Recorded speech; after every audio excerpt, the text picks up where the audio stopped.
भाइयों 20 अगस्त 2025 का वो दिन कोई भी नहीं भूलेगा जो फैंटेसी को बहुत पसंद करता है, ड्रीम इलेवन को बहुत पसंद करता है, क्योंकि ऑनलाइन गेमिंग बिल 2025 उसी दिन लोकसभा में रखा गया था। उसके बाद राज्यसभा गया, उसके बाद राष्ट्रपति के भी हस्ताक्षर हो गए और एकदम से जो ड्रीम इलेवन है या ड्रीम इलेवन जैसे जितनी भी एप्लीकेशन इंडिया में चलती है वो टोटली बैन हो गई। और अभी जितनी भी एप्स चल रही है वहां पे आप मनी एड ऑन नहीं कर सकते, वो ही आपको फ्री में प्ले करा रहे हैं और वहां पर आप प्राइज जीत सकते हैं।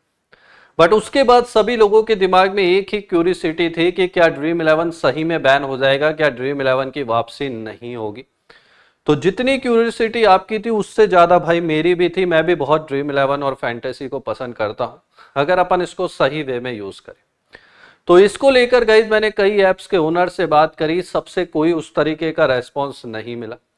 उसके बाद आपको खबर भी निकल के आई कि ये पिटीशन कर्नाटक हाई कोर्ट में लगा दी गई। फिर 30 तारीख को वो कर्नाटक हाई कोर्ट गए, फिर उन्होंने भाई वही तारीख पे तारीख वाले सिस्टम में 8 सितंबर को डेट एक्सटेंड कर दी। और इसी के बीच में बहुत सारी कोर्ट्स में भी ये पिटीशन चली गई, चाहे वो दिल्ली कोर्ट हो या मध्य प्रदेश की कोर्ट हो, सब में ये पिटीशन गई। तो फिर उसके बाद केंद्र सरकार ने बोला कि भाई हर जगह जाकर हम जवाब तो दे नहीं सकते, और उसके बाद उन्होंने सुप्रीम कोर्ट से निवेदन किया कि आप ही इन सबकी हियरिंग लो और आप ही अपना जजमेंट सुना दो। तो जब सुप्रीम कोर्ट ने 8 तारीख को बोला कि ठीक है, हाँ हम इसकी हियरिंग करने को रेडी है और इसकी बहुत जल्द हियरिंग भी होने वाली है, पर यह खबर तो शायद आप लोगों को पता होगी और इससे यह कंफर्म नहीं हो पा रहा कि ड्रीम इलेवन की वापसी होगी या नहीं होगी। इसको लेके मेरा वीडियो था भी नहीं कि वो सुप्रीम कोर्ट में क्या होगा, ये कुछ भी मेरा नहीं है।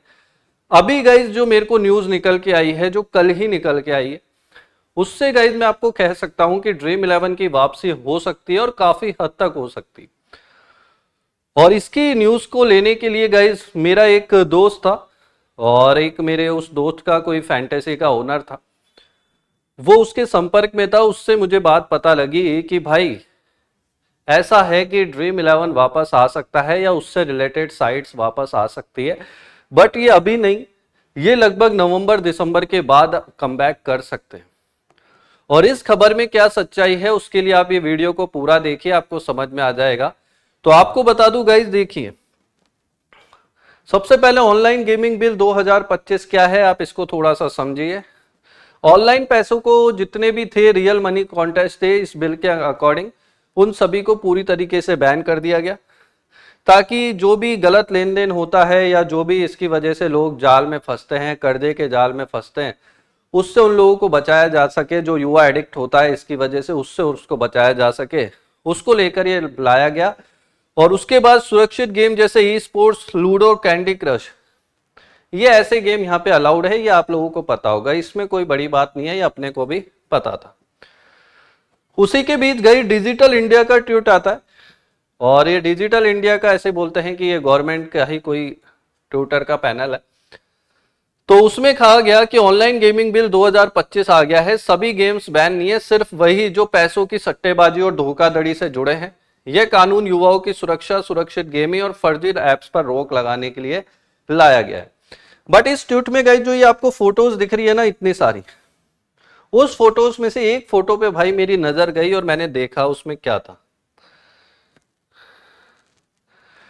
इसके अंदर देखिए एक चीज आप बहुत ध्यान से देखना, इसमें उन्होंने बोला है कि कौन से गेम सुरक्षित है, मतलब कौन से गेम सुरक्षित है जो आप खेल सकते हैं। इसमें आता है सोशल गेम्स जैसे कोई कैंडी क्रश हो गया, लूडो हो गया, या फिर ये या ई स्पोर्ट्स या कॉम्पिटिटिव गेम्स, या वो वाले गेम जो अभी फ्री टू प्ले चला रहे हैं जिसमें कोई भी यूजर से मनी नहीं लिया जा रहा और आपको फ्री में ही कंपनियां कुछ ना कुछ प्राइजेस दे रही है। तो फ्री में तो भाई कोई भी कुछ भी दे तो उससे आपका क्या ही नुकसान है, तो वो कोई दिक्कत नहीं है। बट उसमें जो तीसरी लाइन लिखी हुई है आप देखना, इसमें लिखा हुआ है स्किल बेस्ड गेम और इसके अलावा एजुकेशन गेम्स में। तो ये जो वर्ड है भाई स्किल बेस्ड गेम, इससे कहीं ना कहीं एक आधार मिला है कि ड्रीम इलेवन वापस आ सकता है, क्योंकि अभी तक केवल यही कहा जा रहा था कि चाहे चांस बेस्ड गेम हो या स्किल बेस्ड गेम हो, कोई भी मनी से रिलेटेड गेम हो, उन सभी को पूरी तरीके से बैन कर दिया गया है। बट कहीं ना कहीं गाइस स्किल बेस्ड गेम को अगर ये इंक्लूड कर लेते हैं तो भाई फैंटेसी स्किल बेस्ड गेम के अंदर ही आती है। और ये चीज मैं नहीं बोल रहा, मैं कोई होता भी नहीं हूं ये चीज बोलने वाला, मेरे को भी कहीं से न्यूज मिली, कहीं से कोई फैंटेसी एप्स के ओनर्स के थ्रू ये बात पता लगी, तो ही मैं आपको बता पा रहा हूं। अब इस बात में कितनी सच्चाई है तो आने वाले टाइम में ही पता लगेगा। बट इस ट्वीट से एक चीज को बल मिलता है, क्योंकि फैंटेसी स्किल बेस्ड गेम के अंदर ही आता है, और ये चीज मैं नहीं बोल रहा, ये चीज ऑलरेडी इंडिया का जो सुप्रीम कोर्ट है, जो इंडिया की सबसे बड़ी कोर्ट है, वो ऑलरेडी बोल चुका है कि फैंटेसी स्किल बेस्ड गेम्स के अंदर आता है। क्योंकि ड्रीम 11 की कोर्ट में लड़ाई कोई आज से नहीं है भाई, जब से ड्रीम 11 स्टार्ट हुआ है ना, तब से ही भाई वो कोर्ट में लड़ रहा है।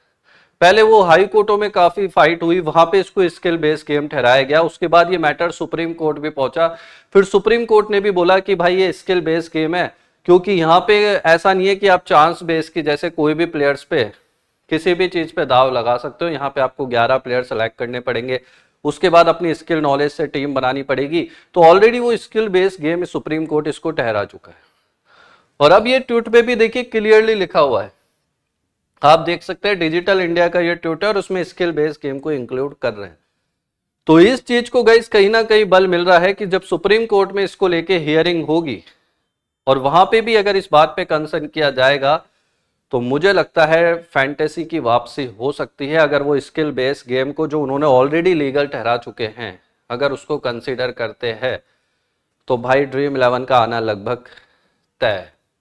और ये मैं नहीं बोल रहा, एक फैंटेसी ऐप का ओनर है भाई, वो बहुत ही काफी नामी ग्रामी कंपनी है, मैं उसका नाम नहीं ले पाऊंगा आपके सामने, उन्होंने मना किया है, बट वो लोग ऐसा बोल रहे हैं कि हम जनवरी फरवरी तक कमबैक कर सकते हैं, बट एक नए रूल रेगुलेशन के साथ। अगर सुप्रीम कोर्ट इसको पूरी तरीके से लीगल बोल देता है, अगर स्किल बेस्ड गेम को लीगल ठहरा देता है, तो भाई एक रेगुलेशन के साथ ही आएंगे जिसमें केवाईसी करना मस्ट हो जाएगा, एक इन्वेस्टमेंट का दायरा सेट हो जाएगा कि कोई भी यूजर इससे ज्यादा इन्वेस्ट नहीं कर सकता एक ऐप पर एक महीने में। एक पूरा रेगुलेशन बनेगा, एक पूरा फ्रेमवर्क बनेगा, या जो भी एप्स यहाँ पे काम करेगी उसको प्रॉपर लाइसेंस वगैरह लेना पड़ेगा। तो भाइयों इस बात से कहीं ना कहीं एक चीज का बल मिलता है कि जो अपन सोच रहे थे कि ड्रीम 11 का आना लगभग नामुमकिन है, भाई ऐसा नहीं होता हुआ दिख रहा। मुझे कहीं ना कहीं ऐसा लग रहा है, और जो मैंने अपने फैंटेसी एप्स के ओनर्स वगैरह से बात करी, उससे कहीं ना कहीं ये लग रहा है कि ये वापसी कर सकता है। तो ये खबर कहीं ना कहीं आपको खुश कर देगी। और गाइस देखिए, मैं ऐसे उठ के कोई सा भी वीडियो नहीं बना देता, एक ही बात को 10 बार नहीं ठहराता। जहां मुझे लगता है कि हाँ ये पॉइंट वाली बात है, और ये कहीं ना कहीं पॉइंट अगर आप देखते हो तो इस ट्वीट में जो स्किल बेस्ड गेम्स को मेंशन किया गया है, तो भाई फैंटेसी स्किल बेस पे ही आती है। अब इसको लेके जितने भी ऑनलाइन गेमिंग कंपनी के जितने भी वकील्स वगैरह है, वो सुप्रीम कोर्ट में फाइट करेंगे, अपनी तरफ से वो भी जवाब लेके जाएंगे, और प्रॉपर वो पूरी तैयारी के साथ जाएंगे, और कहीं ना कहीं वो इस चीज को जायज ठहरा सकते हैं जज सुप्रीम कोर्ट के, जब उनको बोला जाएगा कि आपने ही इसको स्किल ठहराया था, और आप खुद बोल रहे हो स्किल बेस्ड गेम अलाउड है, अगर सरकार भी ऐसा बोलती है तो कहीं ना कहीं इसको कंसिडर किया जा सकता है। तो आपका क्या मानना है, क्या ड्रीम 11 वापस आएगा? क्या आपको लगता है ऐसा कुछ होने वाला है? तो अपना कमेंट सेक्शन में जरूर जाके कमेंट करना, और इस वीडियो को लाइक कर देना, चैनल सब्सक्राइब कर देना, क्योंकि यहाँ पे मैं इस तरीके की अपडेट्स देता रहता हूँ, इन्फॉर्मेशन देता रहता हूँ। ठीक है भाइयों, नमस्कार।